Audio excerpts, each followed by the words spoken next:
The Creative Jungle podcast is all about speaking to and learning from inspiring entrepreneurs, creatives, and well-being experts. In each episode, we discuss their unconventional lives and journeys, what they've learned and how they've got to where they are now, any tips they can share with you so that you too may live a much more creative and happier life.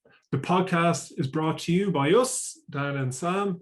We're a couple who set up MYO and Creative Jungle Company, and we are all about helping people get creative and bringing a little bit more creativity to life and business. We host over 14 different arts and crafts workshops from our central London studio, virtually offsite at events and festivals. We have a range of creative kits, and we also run creative thinking workshops. So having helped thousands of people, we think we know a thing or two about helping people get creative and perhaps being a little bit happier. We hope to see you in the studio at some point soon too. Be sure to subscribe so you can hear about future episodes. Right, let's get started. Here's the next episode. So today on the podcast, we have the brilliantly passionate and honest Ally Fekaiki, the founder of a wellbeing startup called Juno, which can be found at withjuno.com. The company tags itself as the Life Company, and it aims to inspire more human workplaces by connecting employees directly to incredible products, services, and experiences that improves their lives inside and outside of work. They also help companies provide support as diverse and as inclusive as the workforce they serve. Prior to that, he had a mix of roles as head of user engagement and growth in companies like Lockbox, forgive my pronunciation, Clio and Yolt, along with being an art director in a consumer lifestyle PR agency. So Ally has an ideal mix of know-how about well-being, creativity and startups, which is ideal for this podcast. And we're delighted to chat to him and share his journey and thoughts with you all. Welcome, Ally. Thank you so much. It's so nice to be here. That was such a nice introduction, by the way. No, He's it's blushing. And I might have to use your little introduction in some of our marketing material because I really anytime. Great voice for radio. Thank you. I mean, I there's so many questions I want to ask on your amazing career journey, but just to hear it from you, how would you summarize your career journey from where you started studying politics at the University of Leeds through to being an art director through to what you're doing now? Yeah, I think it was grounded in being a bit lost and young and not knowing what I wanted to do. I mean, I had ideas on general themes, but I couldn't really pick a path. It was always felt so restrictive. And I actually am kind of envious of those that are like, this is what I'm going to do and I'm going to pursue it. But I never felt that way. I've always been a bit loosey-goosey. So it's been so far an adventure for sure, and definitely over the last few years become more cemented. But yeah, I studied politics at the University of Leeds because I've always been interested in politics and still am. If you follow me on LinkedIn, I don't shy away from political conversations. And yeah, studied politics there. But actually during university, I needed an excuse to not turn up to seminars. And that excuse was photography and filmmaking. Nice. And painting as well. So I got my creative juices flowing when I was at university, and I partnered up with someone to make little mini documentaries in Leeds. And we made some great documentaries. We made one about these kind of, I guess you could call them evangelical Christians. Whoops, sorry, let's start again. So I'll start from, okay. I teamed up with a friend of mine at Leeds, and we created some documentaries, some really awesome little documentaries.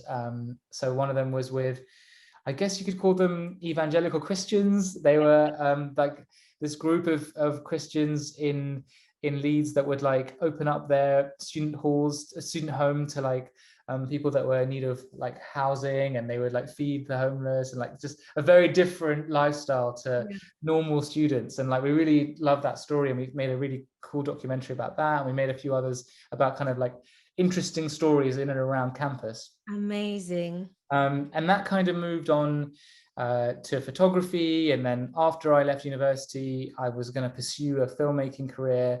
But actually in the end, I decided I wanted to be financially independent, Yeah. and I probably wasn't cut out for a career in that. So I tried to translate my kind of creative skills into something that was more, I don't know, formal or more acceptable in the world of working in London. And so that was a job in a startup. So I kind of begged the founder of this startup to take me on as an intern and be kind of their marketing person. And they were really small, and he was gracious enough to let me work there. And I really enjoyed the sort of gung-ho but ambitious work of working in a startup, and how you can really take your creativity, and if you're like a very I don't know, self-sufficient person or ambitious person, you can kind of fulfill that in a company like a startup, because there isn't necessarily as much hierarchy. And if you want to take on a project, like, you know, we have people in our team now that want to take on projects, and like, all power to them, like, let's do that, like, let's. And I don't know if the structure of a corporate is quite as well suited to that, which is understandable. And then I guess that the rest is history. You know, I did have a stint in a PR agency just to see if I was still gonna, you know, pursue some creative work, and in the end, you know, preferred the startup life, as someone who really likes to kind of, you know, try things and be in a high intensity environment. So I worked in a series of different startups after that, and then fortunate enough to have this idea, or have the idea have me, late 2018, and then Juno was born. I love the way you described about the idea having you, which just shows how fully absorbed you were by it. Was there anything in particular that triggered that passion with well-being at work as your mission? Or is it just you just could see the potential? But yeah. I guess hindsight is 2020. So what I'm about to say probably sounds like, yeah, well, it makes sense if you look at it that way. But I think a lot of the things that have happened so far in my life, in terms of my interests and passions and experiences, kind of do culminate in some way, because politics, there's a lot of politics in workplace well-being, because the way, you know, I think that it's fair to say that stress and like bad health is pretty endemic in the workplace around the world. It's just something that you accept as part of working. And that kind of says a lot about the structure and the design of our culture and our society. And there's a lot of politics involved in that. So my interest in politics kind of does lend itself to my interest in kind of asking the questions about what is it that we're doing here on Earth, and if we're going to spend so much time working, what can we expect from that experience, and how are things going to change? And, you know, if you zoom out of the, you know, because workplace well-being right now is like a huge hot topic, and it was pre-COVID as well, maybe not as big, but if you zoom out, we're really talking about like the system that we live in, right? It's almost philosophical. It's like, you know, if we're going to give our lives to work, should we really be paying like health prices for that? Should we really be burning ourselves out? Should we really be in this race? Is it worth it? And that's always been such a fascinating thing. And I suppose I just kind of took that passion and interest and found, let's call it a zeitgeist trend, which is that everyone is talking about workplace well-being, and seeing if there's something that we can do there. Nice. Yeah, completely makes sense. And I guess a bit of a long-winded question, which I know we've touched on slightly, but you mentioned like taking care of employees is so important. It's becoming more and more important. And obviously it should always have been.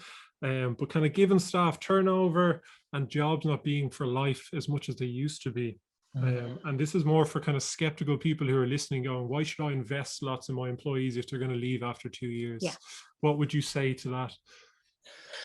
Well, I mean, for starters, I think employee retention isn't talked about enough, because I spoke to someone the other day who worked in an agency, and they said that their benchmark for retention was 70%, which is like a good year. And that means that 3 out of 10 of your staff are leaving every single year, which means in 3 years, you'll have to renew your whole team.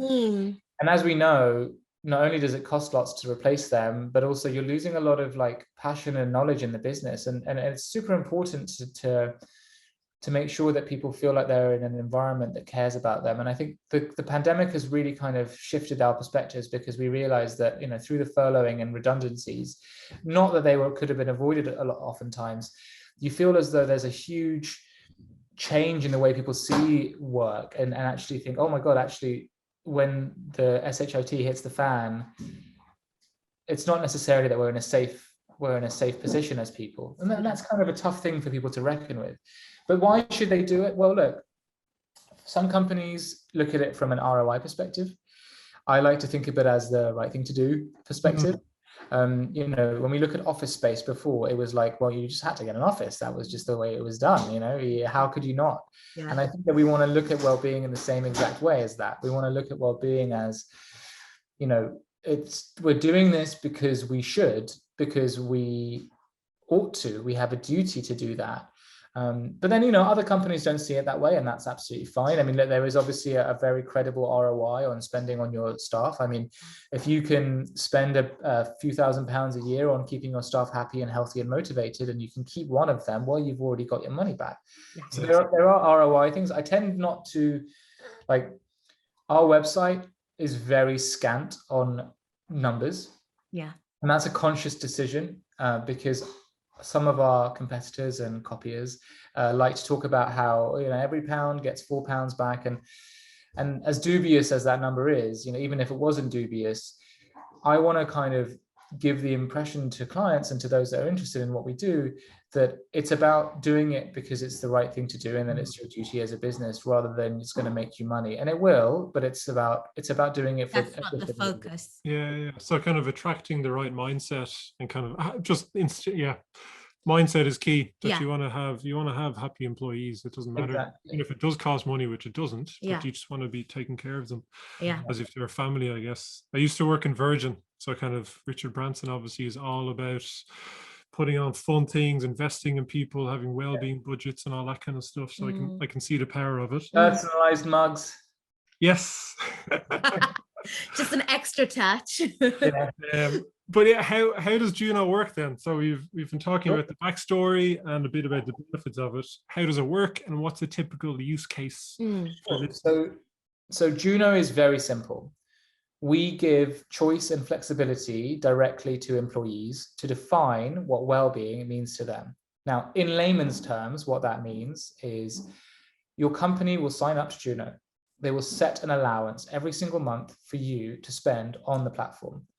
You get your allowance in the form of Juno points as an employee, and you get it every single month.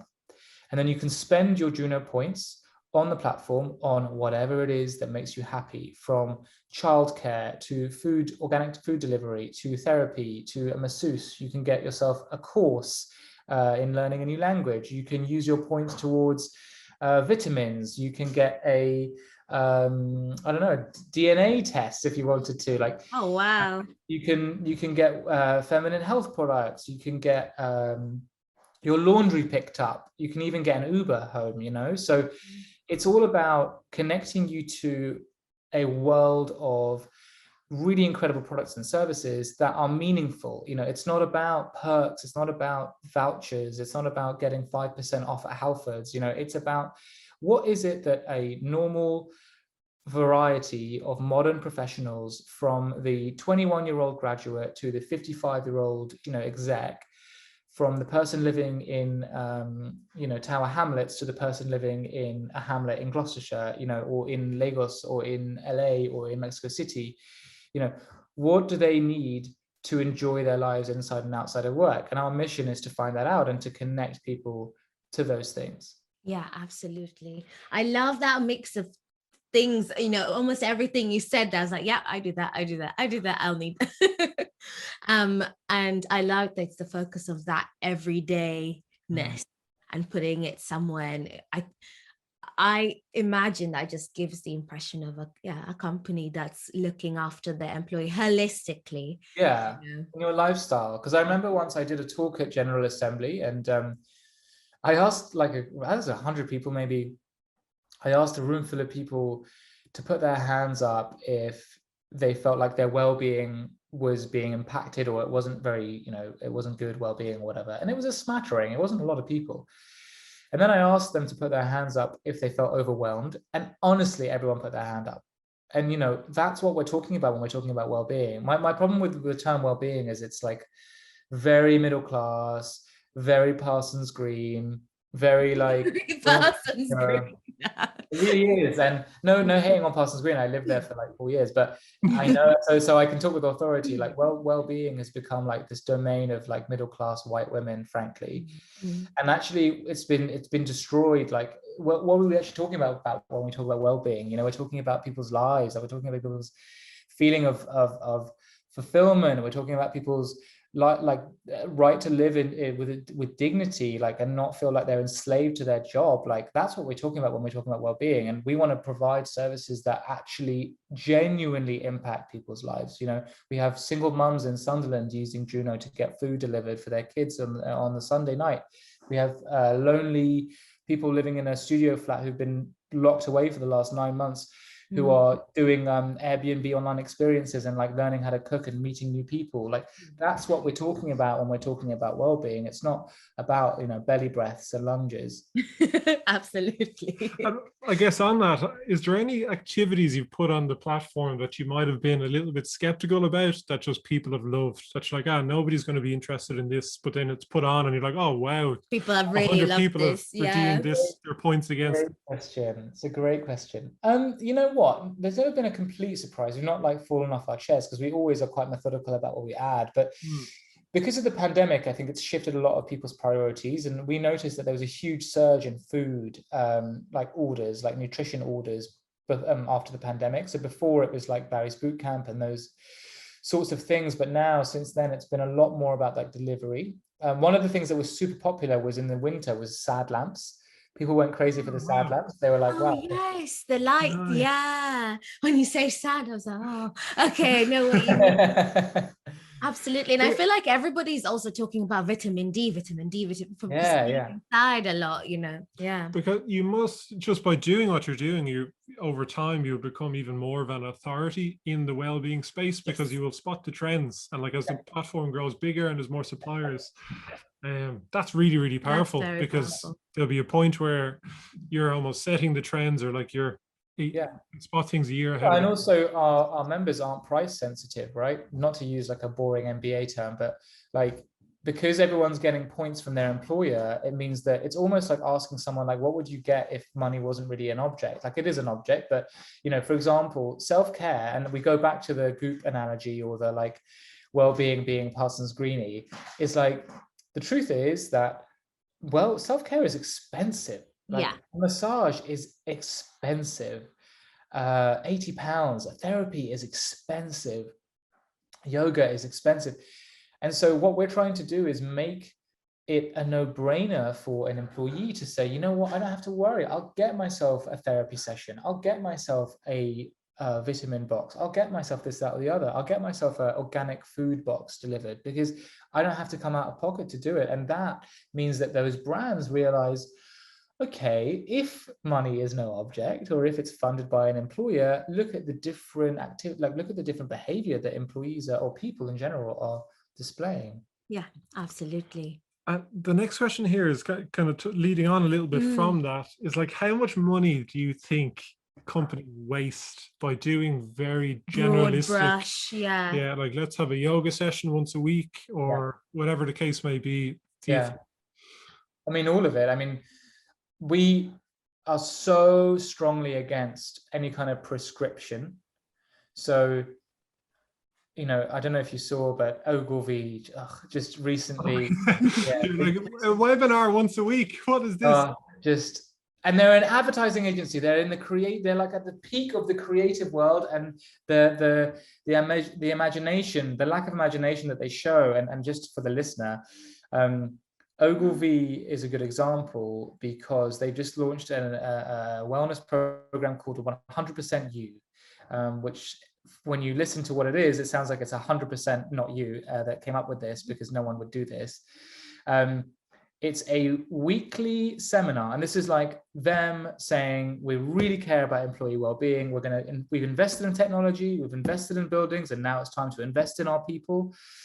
And they came up with a weekly seminar with people just talking at them for an hour about nutrition, mind, money, and something else. And you can, in America, I think it's only in America, and you can use a time code to, take an hour of your own workday to sit here and listen to a webinar. My point is, I hate that, not only because it shows a complete lack of imagination and it just isn't meaningful in any way, but I also just don't like the approach of employers just deciding for employees what they need. It's very paternal or very kind of parental and patronizing. This new world of work will require a hell of a lot of personal autonomy, and companies need to be the first ones to start encouraging that. In order to do that, and in order for them to succeed, we need to give people and individuals the power to make sure that they are happy, that they are productive, that they work on the terms that they need to, whether that's in the office or at home. Yeah. As a result, putting on things like weekly yoga or live streamed blah, blah, blah is all well and good. And maybe you can, have a good old, pat on the back on LinkedIn about it. But let's be honest and say that if we want to actually make a difference, we need to give people the power. If you're spending £1,000 a month on a yoga class for 100 people and only 30 people show up, I mean, it doesn't take a genius, and that's what worries me, is that once those companies see the monumental waste and the ineffectiveness of those programs, that finance teams will just stop culling those. Cutting the budget, yeah, absolutely. Saying, well, we tried the breath work at 8 a.m. on the Monday and no one turned up somehow, and we should just cut all things because no one wants to engage with it. And it's like, well, how about just give them the money that you're spending, not even all of it, just a third of it, and let them pick what they want on their own terms. Yeah, and you don't have to worry about stuff like that. Yeah, on that, I know Ogilvy. I actually know somebody who used to work on that kind of team at Ogilvy, and I think they were very talk driven when people were in the office. Everyone loved attending the talks, but I think the important distinction is, as you said, what worked then is not going to be what's working now, because work fundamentally has changed and people are much more separated from that office environment, and everything needs to adapt to that. Thing is, we used our offices as collective churches in many ways, because we live in an individualized society, and we've been living in an individualized society since like the 60s, right? So it's not anything new. No. And as a result, we've used our places of work as our collective churches, whether we like that or not. And as a result of the pandemic, we're no longer under those roofs where we feel like, a lot of people have work husbands and work wives and work friends and yes. so on and so forth, like they come into the office and a lot of their well-being and sense of self-worth and sense of purpose and sense of just, fulfillment comes from being in and amongst their colleagues and under a banner, right? When they walk in the door, they see the Ogilvy, word mark on the wall. They use that Ogilvy card to go in, and then now they're in the church, and that's gone now. At least, even if it's half gone, it's a monumental change. And so as a result, you have to work really, really hard. Ogilvy is now going to be, and has been over the years, as well as many other companies, now living, that brand is now in people's homes.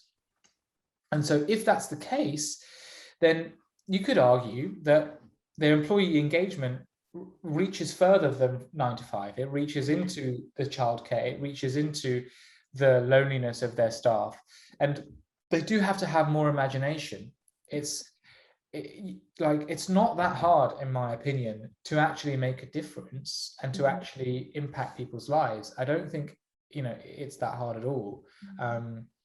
So yeah, I mean, it's a challenge, and it's not something that we've volunteered to do. COVID has been thrust upon us, of course. Yes. We're not going to get it right tomorrow. It's not, it's an evolution within a revolution. It's the biggest change since computers. It's the biggest change in the workplace since the internet. So it's a revolution, but it's a change that will be incremental, and a lot of mistakes will be made along the way. Yeah. Moving a bit onto creativity, because that's been fed in. You need to have more imagination, being creative with how you approach well-being. I want to link the two much more closely. So do you think literal well, actually, however you define creativity, do you think being creative has well-being benefits? For us, obviously, that's our bread and butter. That's totally what we believe in through and through. And we think it's an activity that is maybe often overlooked in companies, especially in the old world of work where it was that fun thing to do. But in this new world where we realize that well-being, as you said, is so far-reaching, or things that deliver increase in well-being is so far-reaching, how do you think creativity links in with that? Yeah, so I mean, in the case of MYO, I mean, Sam, we've had that conversations in the past, and I think that what I love about getting out of the monotony and doing something inherently creative is not only is it just, it's nice to break up the working day in a very kind of superficial level, but also, you know, building new neural pathways and finding new, you know, enjoying something with others, or enjoying them in a way that you've not enjoyed before. I mean, doing something that gets your hands dirty, that you know, probably wouldn't have done had you been asked to do it with work. You know, having just a break in the standard routine is beneficial. Now, creativity is something that not everyone finds therapeutic. For example, when at the end of my day, I'm a very creative person. The last thing I want to do is think or do anything. I just want to sit there and look at the wall sometimes. So it really is about finding your own happy, you know, your medium, whatever it is, that whether that's being creative or whether it's doing nothing, which I think we don't do enough of, by the way, doing nothing. Yeah, there is a beauty in just sitting there. We're programmed to just have busy brains almost, and it feels weird not having that.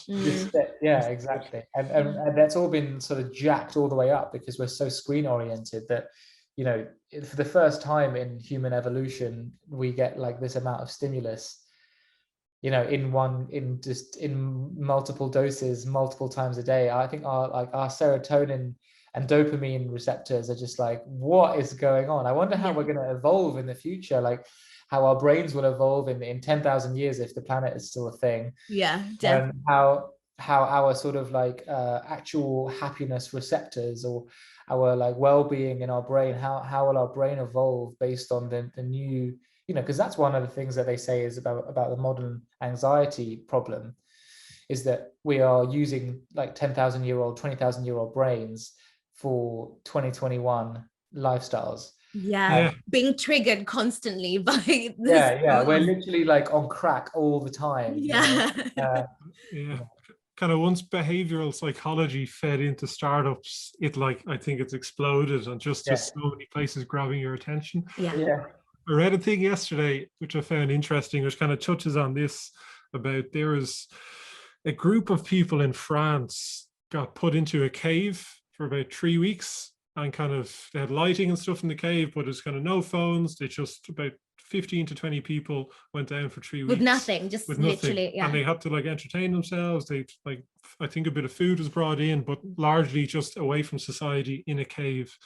And I think almost half of them, it went by really quick. You'd think if you're in a cave for 3 weeks, it would feel like months, but it was like they all, because when their sleeping patterns and stuff got a bit adjusted, they couldn't see daylight, so it felt a lot shorter for lots of people. But also loads of people that came out wanted to go back in.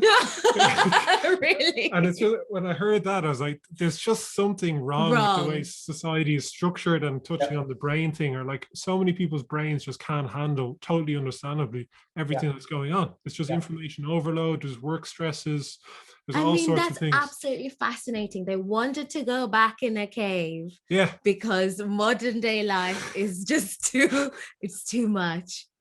I feel like I sometimes metaphorically want to go back into the cave. Me too. Me too. Oh my goodness. Do you want to go back? No, that was a great answer on creativity, and just people finding creativity isn't for everybody. People have different releases.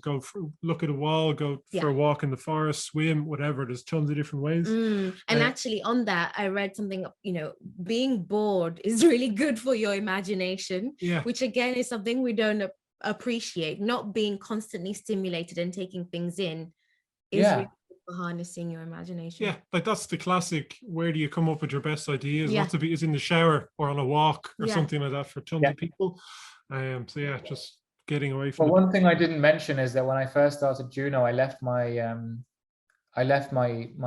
well-paid tech job, and I was like, I can't take another tech job because it will like muddy my thinking. So I worked as a waiter in the Troubadour in Court for a year, actually, because even after we raised funding, I was still working there. I worked there on New Year's Eve. Did you? Wow. So I kind of, that taught me I can't use that word.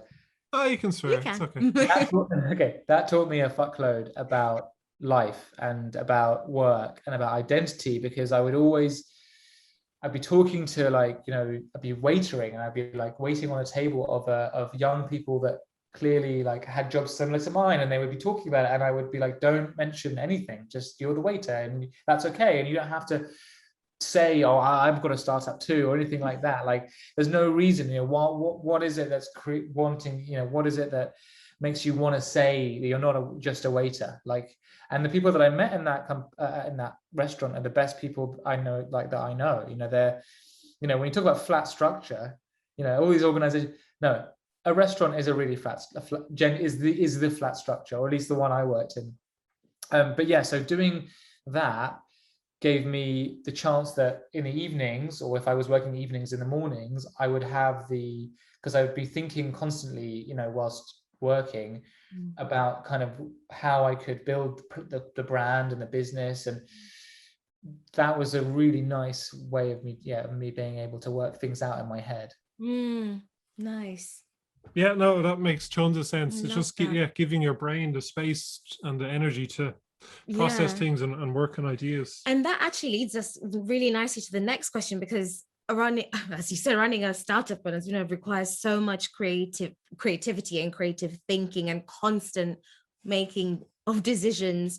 What is some of the smartest, or what are some of the smartest decisions you think you've made, or the most creative decisions that you think you've made?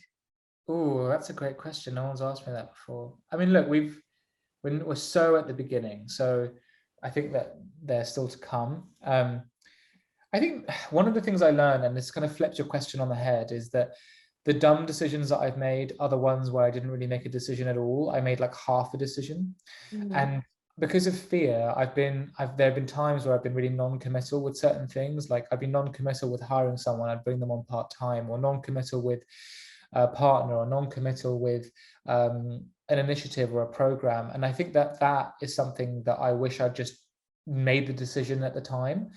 And because of the fear, you think that that things might not work out the way that you want them to, or there's a risk involved and you're not sure whether it's financial risk, or whether it's like bringing on someone that you're not entirely sure would thrive in the organization, or whether you can afford to pay them, all that stuff. The truth is that actually, by not making the decision and making a half decision, you've kind of created half results, so in terms of smart decisions starting, I would say, and I'm not really in a position to give advice, because I'm not, I'm only just doing this, it's not like I'm Richard Branson, but some of the things that I've taken away from in terms of advice, in terms of decision, is anyone who wants to start a business needs to just start.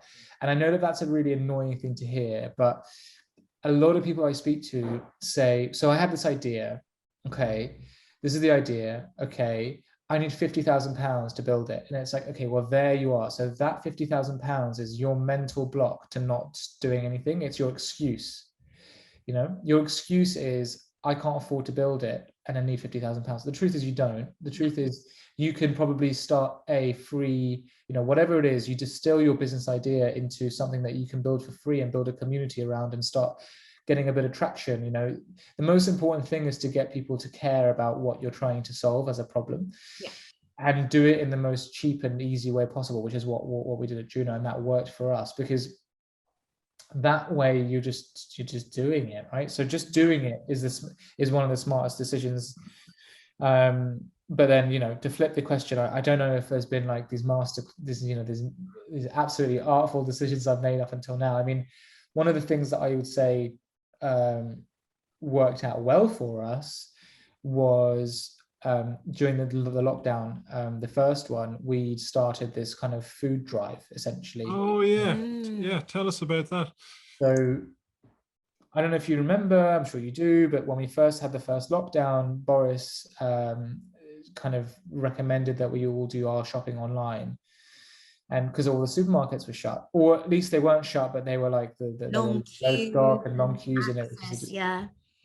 God, that's remembering that just gives me like shivers. I know, and the toilet roll grabs. Oh, the baking grab. So much banana bread. Anyway, so I was thinking about that, and I was like, what? Because I'm, I think our team are just obsessed with making sure that the people on our platform are getting what they need. And I remember thinking, what would really help right now is being able to find and source food delivery to people, because all the websites are down, like all of the Ocados and the whatevers are down, like it's impossible to find it. So it was 3 people at the time.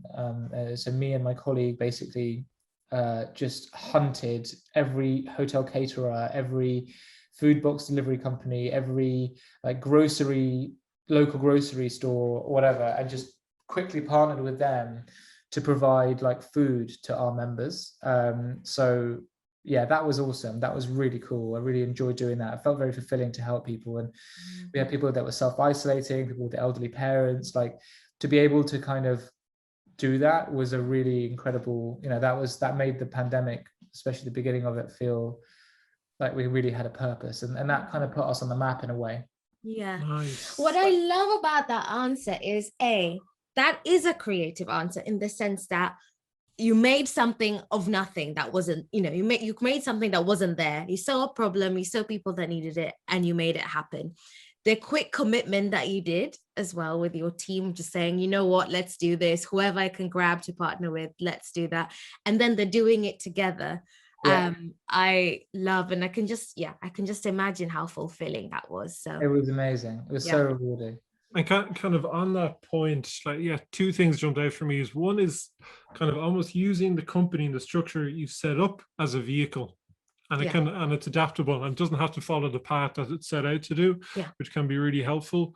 And then almost like by just doing, and you touched on about the startup, like you just have to get going. But it's like the universe, which we're mentioned a lot on the podcast, you will be rewarded, or like you will get a flash of an idea, like what you did with the food delivery. Like if you just keep doing it and your intentions are true and trying to be helpful, ideas pop in, you get connected to people, you might get introduced for somebody who offers you funding. Like it's just the doing, because I think focus on the possibilities rather than the roadblocks, as you touched. Every wall has a window in it, that's kind of, or a door, our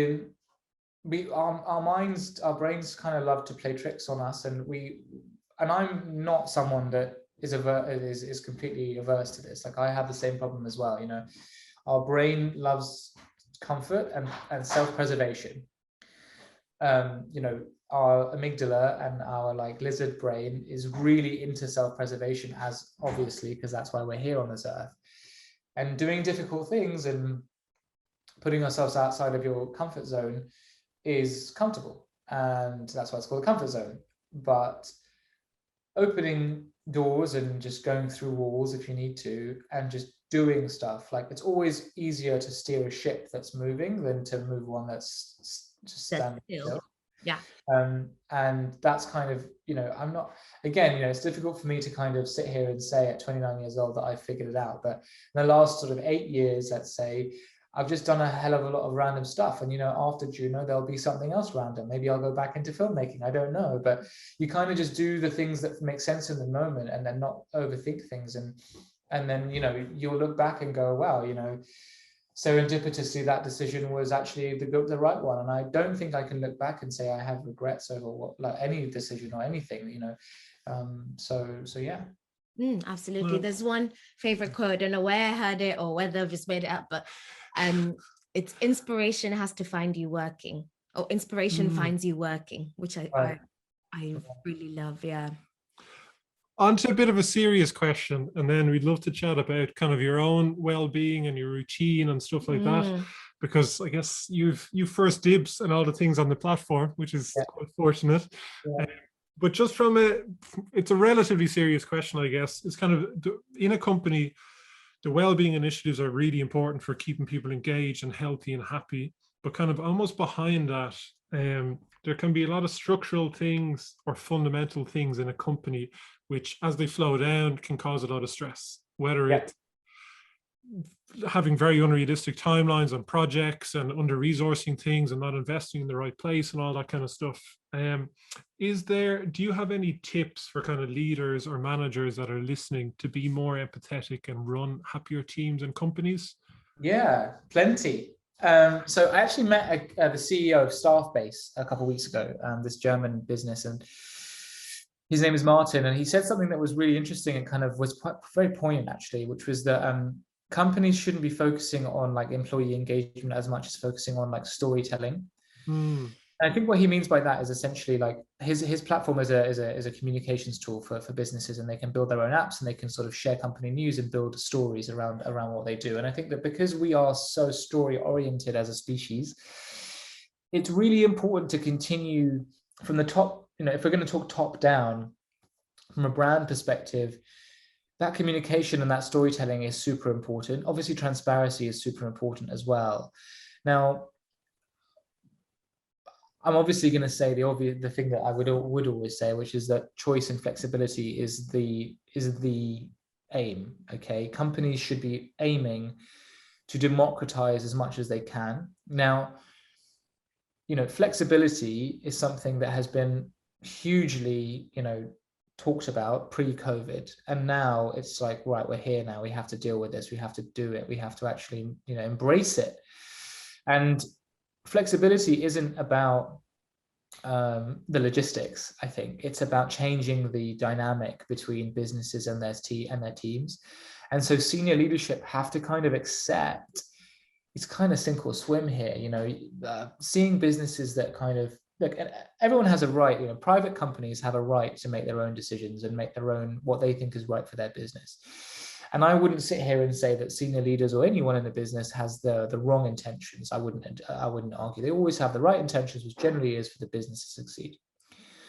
Now, some of their opinions are, well, look, you know, it was only a year really, and we're not going to like completely rip up the fabric of what we used to do just for the sake of a pandemic for a year that was unavoidable.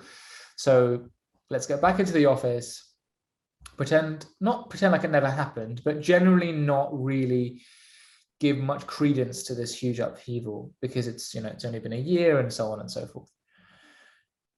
I just can't imagine seeing any other outcome from that aside from a kind of Kodak mentality of, well, we're going to deny the evolution of what's going on around us, hope it never happens again, hope it goes away forever, and we can go back to normal. But the truth is that in history hasn't really been the case. And so embracing change is always generally the wise thing to do. And seeing the sort of tumult of COVID, and I know that, as I said earlier, it's not something that has been chosen, it's been something that's been given to us. And as a result, we have to try to see if we can adapt. So having an open mind about embracing a potential new world of working is super important. But the main thing, the main thing is giving people flexibility and choice, because even with things like working from home and working days and working hours, you know, why should a company decide, right, we're working 3 days a week in the office? Why should a company decide we're getting rid of it? You know, there's got to be some kind of, you know, and I'm sure it is, I'm not, you know, arguing that all companies are doing this, but those the companies that are kind of putting the power in the hands of their employees are the ones that are going to be future-proof. And those are the kind of companies people are going to want to work for. Yeah. You know, as I mentioned at the beginning, at the top of the call, was, you know, a lot of people would have been made redundant in the last year. And redundancy is a killer, right? It's a real gut punch. And I'm fortunate to have never been made redundant, but I can imagine, you know, people don't just work for money, they work for a sense of purpose and pride and a sense of, you know, place in their society, and being made redundant in can be really like a painful experience. And even so the word redundant just doesn't, yeah, it's like, you know, calling someone irrelevant. It's like, yeah. well, okay, thanks. And so as a result, I think a lot of people will look at this time, if they have been on the end of it, or at least seen others that have, and think, well, why would I be loyal to a company that can just happen to me tomorrow? And I'll just be like, all right, well, I guess I'll just pack my bags, So I think a lot of people will look at the corporate world and think, well, they have a lot of power, but they have a lot of power over us. And in many ways, you'll probably see a resurgence of small businesses and companies built up of new entrepreneurs and new founders who don't necessarily, they reject the old way. And so, to kind of, summarize what the answer, it's the leaders and the businesses that embrace change and do it in a very collaborative way with a grassroots approach are going to be the ones that a 12-year-old now who's going to turn 21 in 10 years is going to want to work for. So if you think you stand a chance of surviving and bringing in new workforce, you've got to be that kind of business. Yeah, absolutely. Great answer. The longest answer we've had ever, but really, really good answer. Yeah. So thank you. The next one, just going to you, I guess, and your well-being habits. Yeah. Like what's a typical week look like for you, and kind of have any things particularly worked? Or do you have things that you're like, that's just a crock of crap? Like that's this thing that loads of people do. There's nothing to back up that it's actually useful. Yeah, most of it, in my opinion. I'm kidding. So look, I'm not the best at all at it. In fact, sometimes I call us and our team what do they call them? Martyrs, which we're not, but we do suffer a lot for the success and well-being of others. We work very, very hard, so it's not easy. And lockdown, I'm a social person, so lockdown has been especially difficult for me. But in terms of routine, having a routine is super important, right? And I think everyone knows that. It's something that kind of takes your mind off the anxiety of the day if you have a routine in the morning. I've been quite good at that, running every morning and walking the dog for an hour. I'm not a breathwork yoga person, to be honest with you, but I do personal training twice a week. As a founder, I do weekly counseling because I thought if I'm managing people, I might as well sort myself out before I kind of overload my shit onto them, which I'm sure anyone hearing this from my team will think, well, they need to do a lot more. So I think it's a kind of not a duty, but I strongly, believe that anyone in a position of power should have that kind of support, and I'm glad that I do, and it is relatively helpful. Yeah. One of our advisors is also kind of my coach as well, and I always used to frown at that, but Janine is incredible and has been an amazing help to me, especially if you're a first-time entrepreneur. Having someone that is non-judgmental and is not going to tell you what to do is really useful. Like I found mentors or future would-be mentors to be good, but it's very easy to say you should be doing more of this and less of this when you're not actually the one covered in blood in the ring. And it's not any sort of judgment on them, but it's just more that from my own well-being, taking on criticism is always welcome, but sometimes you have to just do it and not seek advice. Like one of the biggest sort of factors in my well-being is that limiting the number of voices around me that aren't in my own team, because I am quite impressionable, and as a result, you kind of get veered off, and it starts to pull on your insecurity and your sense of self-worth. So from a personal perspective, trying to limit the voices in and around you giving advice is definitely an advice I could give. But that's my own personal experience. In terms of well-being in the traditional sense, I used to love yoga actually, but because of COVID, haven't really been able to. I think movement is super important. After this call, me and my colleague are going to go for a walk just to get out of the house. Unfortunately, the sun's kind of gone away, but yeah, not the best. I mean, I'm reading a book which I should go and grab because I think you're going to ask me about that, right? So I'll give you a book that I'm reading that I'm really enjoying. Yeah. Oh my God. I have no idea what you're talking about there. I want to know what it is. In terms of recommendations. Yeah. So that's a bit of your routine.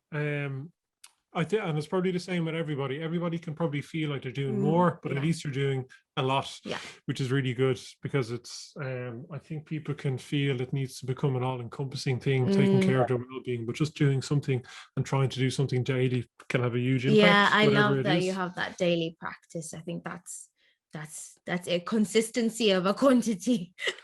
And kind And of coming, oh, sorry. you feel so proud of yourself. You're like, oh, I've done this 21 days in a row. I went for a run 21 days in a row. That's amazing. Like, and obviously, you know, once you start a habit, it's really easy to continue. Like, and hopefully it's not like a bad one. Yeah, exactly. Continue smoking. And yeah, I think the morning thing, I think, is so important and just to say for people listening is, like, if you can have at least an hour and a half before you start working to just do things that you want to do, and it could be anything.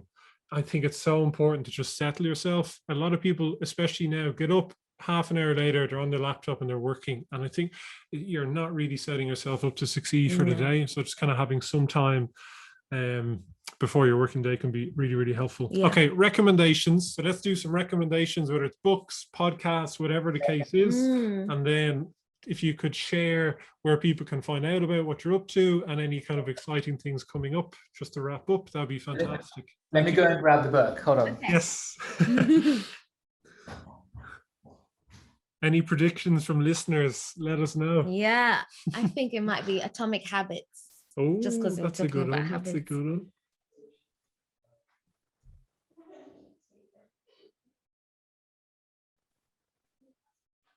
What would you recommend, Diana, just while we're waiting? What would I recommend? Gosh, well, I want to recommend Atomic Habits, even though I haven't read it. It's James Clear, I think, is the author. Because of the power of doing small things consistently. This is the book. How to do the work. How to do the work. Recognize your patterns, heal from your past, and create yourself by Dr. Nicole LePera, the holistic psychologist. Now, I'm going to be honest, the holistic psychologist gives me like bullshit alarms, but I've enjoyed it so far. I've read like 76 pages so far. Nice. So a recommendation that's been sitting on my shelf and I need to finish is this one. James O'Brien, who's the LBC presenter, and it's called How Not to Be Wrong.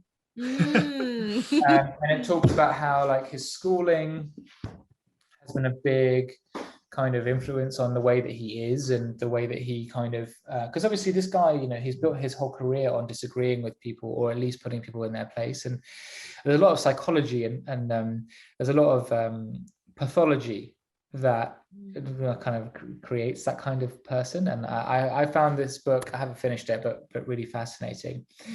In terms of podcasts, I'm a bit of a podcast nut. So I really like Russell Brand's videos on YouTube. I think that he encapsulates how I feel just so well. He's such a well-spoken guy, and I really like his takes on like pop culture. In terms of podcasts, I'm trying to look at my podcast now. So How I Built This is cool. I like that one. Love How I Built This. Nice, especially when you're early on in the journey. It just really fires you up for, yeah. It's great. I really like it. WTF with Mark Maron, really, really cool, because he's like one of the few interviewers. So he's a comedian and he interviews, like, he's interviewed Barack Obama, he's interviewed like Brad Pitt and George Clooney. Like he's like, he gets all of the great guests. Wow. But what I like about him is he asks like about people's upbringing and backgrounds, and like he asks good questions and he gets people in a very nice kind of frame of mind, and they're very open. And I really, really like the way that he interviews his guests. I also have listened recently to, so there's this one that is very fringe and it is the most incredible podcast. It's called Dharmapunk's NYC. So this guy is the most fascinating guy. So he's called Josh Calder. He's a clinical psychologist, but he's and a Buddhist teacher. He's based in New York.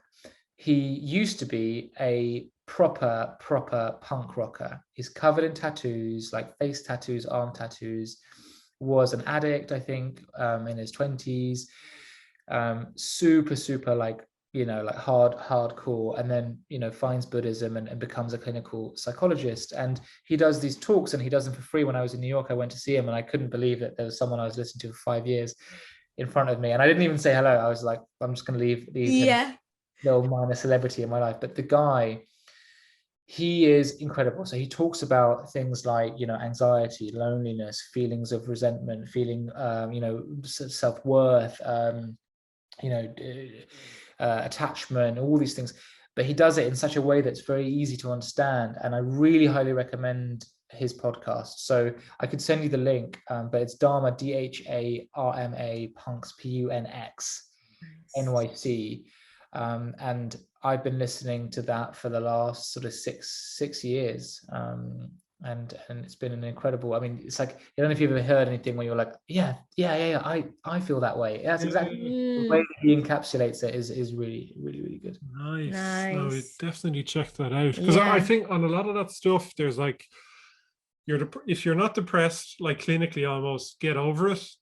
Like has kind of been a little bit of a thing. It was like everybody has issues with all this stuff, self-worth, anxiety, to different extremes and to different levels, but kind of it's really refreshing to see that like there's vehicles and books and people talking about this stuff just to make you feel normal. Because I think that's a big thing that people struggle with, is they might feel anxious and feel they're abnormal, and like why do I feel this way, and it can make it a lot worse. But everybody has some sort of, I wouldn't say mental health issue or illness, but they have things going on in their brain. Everyone has mental health. Put it far more eloquently than I can. People have mental health and things that they want to work on and improve and look after. I'm curious. Tell me a bit more about how to do the work. What's that book about? So. Great question. 70 pages. Have you really read 70? Imagine I just brought it. No, so basically, she talks about her initial life. Busy woman, very kind of successful, 30, and not really considering how holistic our well-being is. That it's not just our mind. Western medicine separates the mind and the body. That if you break your arm, you break your arm, and you don't have a equivalent of breaking your mind, although maybe you do. So essentially, she's framed it as, I started feeling very unwell. She did, and I was actually, I should put it in second person so that but it doesn't sound like I'm saying this, but she noticed that she would have these bouts of sickness that were kind of linked to her stress, and she kind of capped off by her just like randomly fainting, and thinking that was like normal to be so stressed all the time, and normal to kind of live the life that a lot of us live, right? And that kind of got her thinking about how holistic, how gut affects your mind, and how there are definitely like parts of your that your mind and your body are really all one, and how healing your body with yoga, for example, and breathing can really kind of settle the mind, and all the parts of the brain that are all affected with this, for example, the vagus nerve that goes from your top of your head, like the forehead, down to your gut, which is kind of like regulates your anxiety response and your fear response. And then it really interestingly, and I think all conversations about anxiety, I mean, this doing the work is basically about building better habits and being a lot more in tune with holistically your body and so forth. So I think for me, reading a lot about this stuff, anxiety, unfortunately, I have to say, is a very self-centered emotion. And anxiety is something that has kind of cropped up since we've become this more individualized society, where we don't have, and loneliness is one of the other ones as well, which is we don't have like a unifying, let's call it a myth, as Russell Brand might say. And that's essentially, been, the church being replaced, or nationhood being replaced. And so we're all consumers in this world now, right? So we're all, consumers, individuals, and so on. So anxiety has come about because there is a lot of pressure, there's a lot of insecurity, there's a lot of expectation on us as individuals to kind of like live and build our own personal, I don't want to use the word personal brand because it seems flippant, but like, I know what you mean. Identity, really. Identity. Exactly. We have to like self-source our identity, and it's so difficult to do that. And so as a result, like our amygdalas and our fear response, our anxiety responses are triggered because we sense danger that isn't actually really here. And so we try and fill that void, and we try and like sort of tame that anxiety by kind of like running around a lot and doing stuff and hurting our own bodies, whether it's through drugs and alcohol, you know, what they call maladaptive coping strategies. In other words, like you feel this kind of sensation in your chest or your stomach, and so you medicate it by getting, you know, by drinking or by, you know, even, you know, and then there's obviously, you know, adaptive coping strategies like running or like yoga. These are all ways of us trying to kind of cope with the feeling of life in this time that unfortunately isn't, you know, we're adapting to as a species, which is like hyper stimulated, very focused on your self-esteem. Our economy is built on you feeling bad, because if you didn't feel bad, you wouldn't buy that hair product or that car, right? And so, you know, the whole thing since the 60s or the 50s has all been about how you're not enough.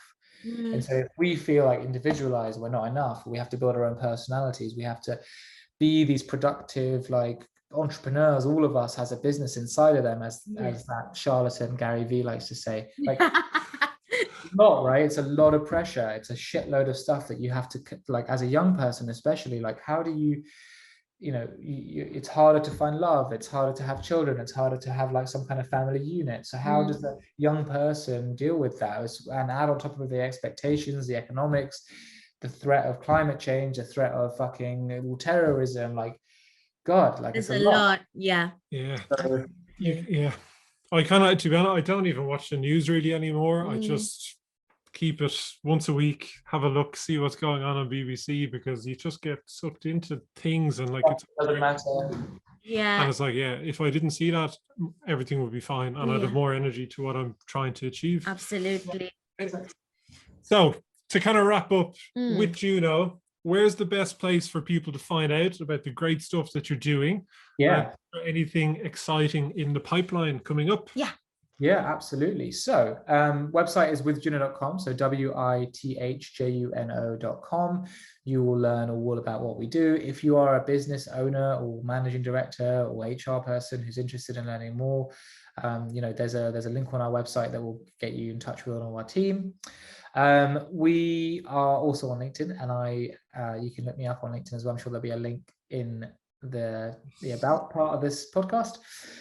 In terms of exciting things going forward, well, we'll just keep on going, and hope for more success this year and in the future.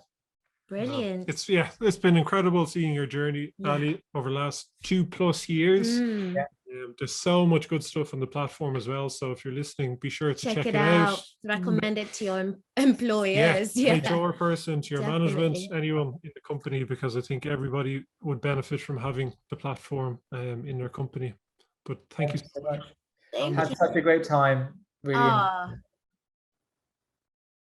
So that's the end of that episode. We really hope you enjoyed it, and would love to hear what you learned. If you haven't yet, be sure to click that subscribe button and get first dibs on all future episodes. Also, be sure to check out the previous ones, because there's some fantastic nuggets and amazing guests there too. We do this podcast for free in the hope that you can benefit from it. So any support you can give us would be incredible. Please tell your friends, tell your neighbors, your parents, your cats and dogs about it. We would love to really grow this podcast even better. Please leave us a review. We love reading them. And if you'd like to explore that creative side of yours, be sure to check out at MYO London or at Creative Jungle Co. on Instagram and get in touch. Here's to a much more creative and happier life. You got this, you creative legend.